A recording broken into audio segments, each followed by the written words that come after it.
Dr. Hanifuddin Mahadi MAG dan Dr.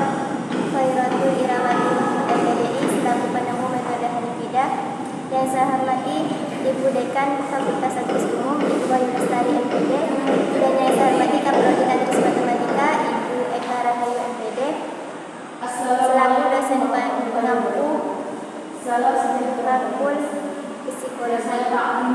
Dan saya berterima kasih kepada orang tua saya yang telah berjuang untuk bisa menunjukkan saya di usaha. Dan tak lupa teman-teman yang saya banggakan. Perkenalkan, nama saya Fauzia Hartini, NIM akhir 0110. Saya dari Prodi Nadris Matematika semester 1. Materi yang akan kita bahas hari ini yaitu imagery. Di sini sudah ada peta konsep. Imagery memiliki 6 jenis.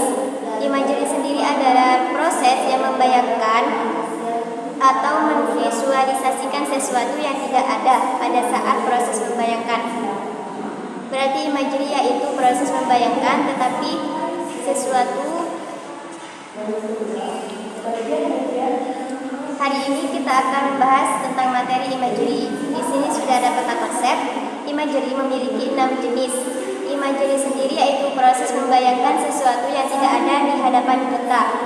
Contohnya, kita membayangkan pantai yang luas dengan pasir putih yang halus terbentang di bawah sinar matahari terbenam. Dan ketika kita membaca novel, kita akan membayangkan apa saja atau ciri-ciri tokoh yang ada di novel tersebut. Imagery merupakan perumpamaan, pembandingan, pembayangan yang dilakukan secara mental.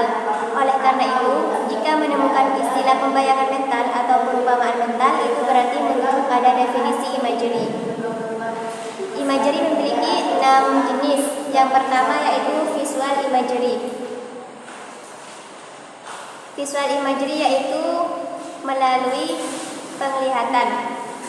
Citraan penglihatan merupakan jenis yang paling banyak ditemukan dalam puisi.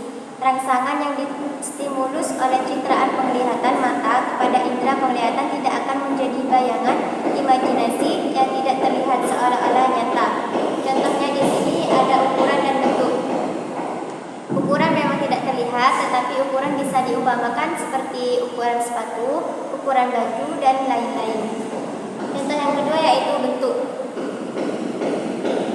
Kadang bentuk tidak terlihat, tetapi kita bisa menyebutkan bahwa jendela berbentuk persegi atau persegi panjang. Jenis imagery yang kedua yaitu auditory imagery atau indera pendengaran. Citraan pendengaran juga merupakan citraan yang sering muncul dalam puisi dan dihadirkan dengan mengurai atau mendeskripsikan bunyi. Penyair yang sering menggunakan jenis citraan ini disebut sebagai penyair auditif. Contohnya di sini kesunyian dan musik. Kesunyian dan musik bisa kita umpamakan dengan bunyi atau bisa kita dengar. Jenis imagery yang ketiga yaitu taktile imagery atau indera perabaan. Citra perabaan berkenaan dengan aktivitas perabaan. Citraan perabaan berkenaan dengan citraan gerak. Melalui citraan ini kita seolah-olah dihadapkan dengan sebuah benda padat dan selanjutnya dapat dipegang.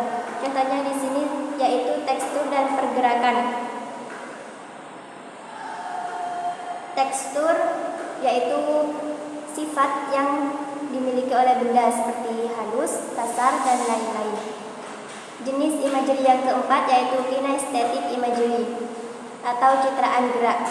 Citraan gerak bisa menimbulkan hal yang ditandai terkesan bergerak. Hal yang digambarkan bergerak sebenarnya tidak bergerak, namun dilukiskan bergerak sehingga terlihat hidup dan dinamis. Contohnya di sini yaitu berlari atau menekan. Keduanya sama-sama melalui gerakan. Jenis yang kelima yaitu olfactory imagery. Citraan ini merupakan citraan yang menonjolkan peran indera membau atau penciuman. Contohnya di sini bau dan aroma. Kita bisa mengetahui bau dan aroma melalui citraan penciuman. Jenis yang terakhir yang keenam yaitu gustatory imagery. Citraan pengecapan merupakan citraan yang berkenaan dengan indera pengecapan. Citraan jenis ini juga digunakan dalam merasakan suatu makanan. Contohnya di sini ada kecut dan manis. Kecut dan manis kita bisa rasakan melalui indera pengecapan.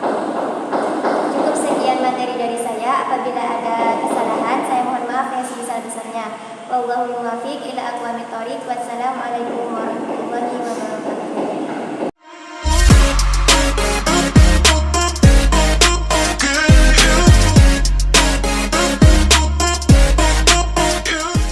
Assalamualaikum warahmatullahi wabarakatuh. Alhamdulillahirabbil alamin. Allahumma shalli ala sayyidina Muhammad wa ala ali sayyidina Muhammad. Yang saya hormati dan yang saya takdimi pengasuh Pondok Pesantren Zainul Hasan Genggong, Kiai Haji Muhammad Hasan Mutawakkil Allah Al-Hadian. Yang saya hormati Bapak Rektor Unza, Dr. Abdul Aziz Wahab MAG. Yang saya hormati Dr. Hanifuddin Mahadi MAG dan Dr. Khairatul Iramati MPDI selaku penemu metode Hanifidah. Yang saya hormati Ibu Dekan Fakultas Agris Umum Ibu Ayu Lestari MPD, dan yang saya hormati Kaprodinaris Matematika Ibu Eka Rahayu MPD selaku dosen pengampu Makul Psikologi. Dan saya berterima kasih kepada orang tua saya yang telah berjuang untuk bisa menunjukkan saya di usaha. Dan tak lupa teman-teman yang saya banggakan. Perkenalkan, nama saya Karina NIM akhir 0110. Saya dari Prodi Agris Matematika semester 1. Materi yang akan kita bahas hari ini yaitu imagery. Di sini sudah ada peta konsep. Imagery memiliki 6 jenis. Imagery sendiri adalah proses yang membayangkan atau memvisualisasikan sesuatu yang tidak ada pada saat proses membayangkan. Berarti imagery yaitu proses membayangkan tetapi sesuatu. Hari ini kita akan membahas tentang materi imagery. Di sini sudah ada peta konsep. Imagery memiliki 6 jenis. Imagery sendiri yaitu proses membayangkan sesuatu yang tidak ada di hadapan kita. Contohnya, kita membayangkan pantai yang luas dengan pasir putih yang halus terbentang di bawah sinar matahari terbenam. Dan ketika kita membaca novel, kita akan membayangkan apa saja atau ciri-ciri tokoh yang ada di novel tersebut. Imagery merupakan perumpamaan, pembandingan, pembayangan yang dilakukan secara mental. Oleh karena itu, jika menemukan istilah pembayangan mental atau perumpamaan mental, itu berarti merujuk pada definisi imagery. Imagery memiliki 6 jenis. Yang pertama yaitu visual imagery. Visual imagery yaitu melalui penglihatan. Citraan penglihatan merupakan jenis yang paling banyak ditemukan dalam puisi. Rangsangan yang distimulus oleh citraan penglihatan mata kepada indera penglihatan tidak akan menjadi bayangan imajinasi yang tidak terlihat seolah-olah nyata.